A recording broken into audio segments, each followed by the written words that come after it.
بسم اللہ الرحمن الرحیم۔ نیکی کی جستجو۔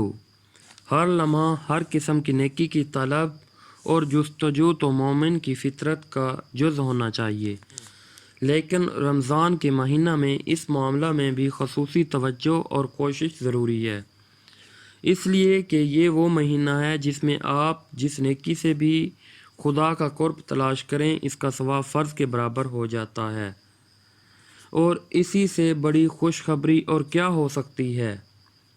یہ جستجو مراسم عبادت کے دائرہ میں بھی کریں، مثلا تکبیر تحریمہ کا، نفل نمازوں کا اہتمام، اور یہ جستجو انسانی تعلقات کے دائرہ میں بھی ہونی چاہیے۔ اپنے بھائی سے مسکرا کر ملنا بھی صدقہ ہے، اس کو ایذا نہ پہنچانا بھی صدقہ ہے، اس کے ڈول میں پانی ڈال دینا بھی صدقہ ہے۔ فرض اور نفل کا یہ سن کر آپ فوراً نماز کا سوچتے ہیں، لیکن زندگی کے ہر دائرہ میں فرائض اور نوافل ہوتے ہیں۔ جب بندہ فرائض ادا کرنے کے ساتھ ساتھ نوافل کا بھی اہتمام کرتا ہے تو ظاہر ہے اپنے شوق اور خواہش سے کرتا ہے، اس لیے کہ نوافل کا اہتمام نہ کرنے سے اس پر کوئی مواخذہ نہیں ہے۔ جب بندہ اپنے شوق سے دوڑ کر اپنے آقا کی خوشنودی حاصل کرنے کے لیے کام کرتا ہے اور کوشش کرتا ہے کہ کوئی موقع ہاتھ سے جانے نہ پائے، تو پھر اس کے بارے میں وہ حدیث قدسی صادق آتی ہے جس میں اللہ تعالیٰ نے فرمایا ہے کہ میں اس سے محبت کرنے لگتا ہوں، میں اس کا کان بن جاتا ہوں جس سے وہ سنتا ہے، اس کی آنکھ بن جاتا ہوں جس سے وہ دیکھتا ہے، اور اس کا پاؤں بن جاتا ہوں جس سے وہ چلتا ہے۔ اس سلسلہ میں آپ کوئی 3 نیکیاں خاص طور پر چن لیں اور ان کا اہتمام رمضان کے مبارک مہینہ میں کریں، مثلا یہ کہ آپ نماز جماعت سے پڑھیں گے، کسی انسان کو ایذا نہ پہنچائیں گے، ہر ایک سے مسکرا کر ملیں گے۔ اس کے بعد آ جاتا ہے قیام اللیل، رات کا قیام اور تلاوت قرآن اپنا احتساب اور استغفار تقویٰ کے حصول کے لیے بہت ضروری اور انتہائی کارگر نسخہ ہے۔ یہ متقین کی صفت اور علامت ہے۔ اللہ تعالیٰ نے فرمایا ہے کہ متقین وہ ہیں جو رات کو کم سوتے ہیں اور سحر کے وقت استغفار کرتے ہیں۔ رمضان المبارک میں تراویح کی نماز قیام لیل ہی کے لیے ہے۔ آپ شروع رات میں کھڑے ہو کر قرآن سنتے ہیں، یہ قیام لیل ہے۔ قیام لیل کا دوسرا وقت وہ ہے جو نصف شب کے بعد یا رات کے آخری تہائی حصے میں آتا ہے۔ یہ وقت سحری کا وقت ہے، یہی وہ وقت ہے جس میں استغفار کی تاکید قرآن نے کی ہے۔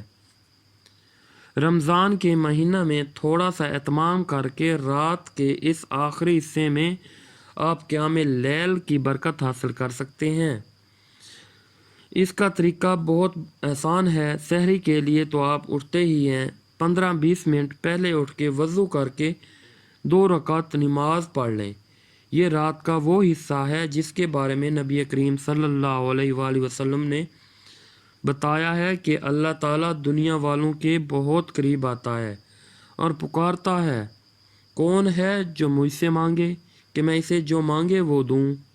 کون ہے جو مجھ سے اپنے گناہوں کی مغفرت چاہے کہ میں اس کو معاف کر دوں؟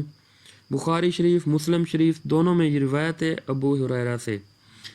ایک روایت میں تو دل کو تڑپا دینے والے یہ الفاظ ہیں کہ رات کی اس گھڑی میں اللہ تعالیٰ اپنا ہاتھ پھیلا دیتا ہے اور کہتا ہے، کون ہے جو ایسی ذات کو قرض دے جو نہ فقیر ہے نہ ظالم، اور صبح تک یہی کہتا رہے۔ یہ مسلم شریف میں آیا ہے اور ابو ہریرہ سے روایت ہے۔ جب اللہ تعالیٰ نے اپنی رحمت کا ہاتھ اس طرح پھیلا رکھا ہو اور آپ کھانے پینے کے لیے بستر سے اٹھ رہے ہوں تو اس سے زیادہ آسان خوش نصیبی کی راہ اور کیا ہو سکتی ہے کہ آپ چند منٹ زیادہ لگا کر اپنے گناہ بخشوا لیں اور جو مانگیں وہ پا لیں۔ اگر 2 رکعت نماز پڑھنا بھی مشکل ہو تو کم از کم اپنی پیشانی اپنے رب کے حضور زمین پر رکھ کر اس کے سامنے گڑ گڑائیں، روئیں، اپنے گناہوں پر استغفار کریں، خیر و برکت طلب کریں، اور راہ حق پر استقامت کی آرزو کریں۔ 5-10 منٹ میں آسانی سے یہ ہو سکتا ہے، مگر ایک دفعہ اگر آپ نے سہ گاہی کی لذت پالی تو آپ زیادہ وقت بھی لگائیں گے اور رمضان کے بعد بھی اس لذت کے پیچھے جائیں گے۔ ذکر دعا، ذکر اور دعا کا اہتمام پوری زندگی میں ہر وقت ضروری ہے۔ ذکر کیا ہے؟ ہر وہ کام جو اللہ تعالیٰ کو محبوب ہے ذکر ہے، خواہ دل سے ہو یا زبان سے یا اعضاء یا روح سے۔ روزہ بھی ان معنوں میں ذکر ہے، بھوک پیاس بھی ذکر ہے، اور تلاوت قرآن خصوصاً نماز میں تو ہے ہی ذکر کی بڑی اعلیٰ و عرفہ صورت۔ لیکن رمضان المبارک میں زبان سے ذکر یعنی کلمات ذکر کا ورد اور دعا کا اہتمام بہت ضروری اور منافع ہے۔ یہ نفل ہے مگر ثواب فرض کا پاتا ہے، اس سے غفلت دور ہوتی ہے اور توجہ رمضان کی خیر و برکت حاصل کرنے پر مرکوز رکھنے میں آسانی ہوتی ہے۔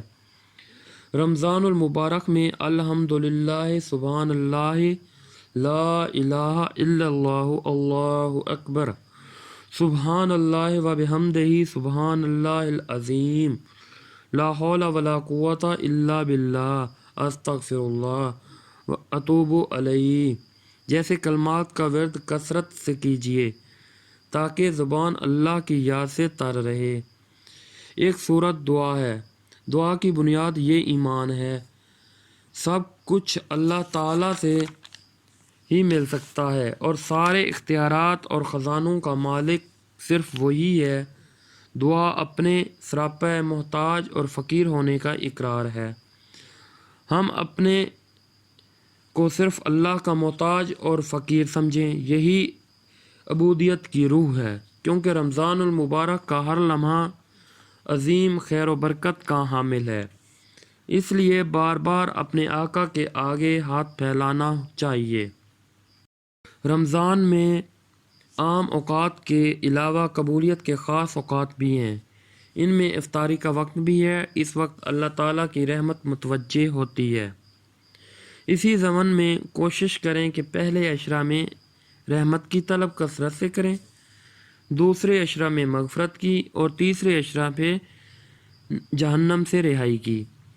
نبی کریم صلی اللہ علیہ وآلہ وسلم نے ان عشروں کی یہ برکات بیان فرمائی ہیں۔ چند اذکار یاد کر کے اپنا نصاب ذکر بنا لیں اور اس کی پابندی کریں۔ مختلف اوقات اور حالات کی دعاؤں اور جامع مسنون دعاؤں میں سے بھی ہر رمضان میں چند دعائیں یاد کر لیا کریں۔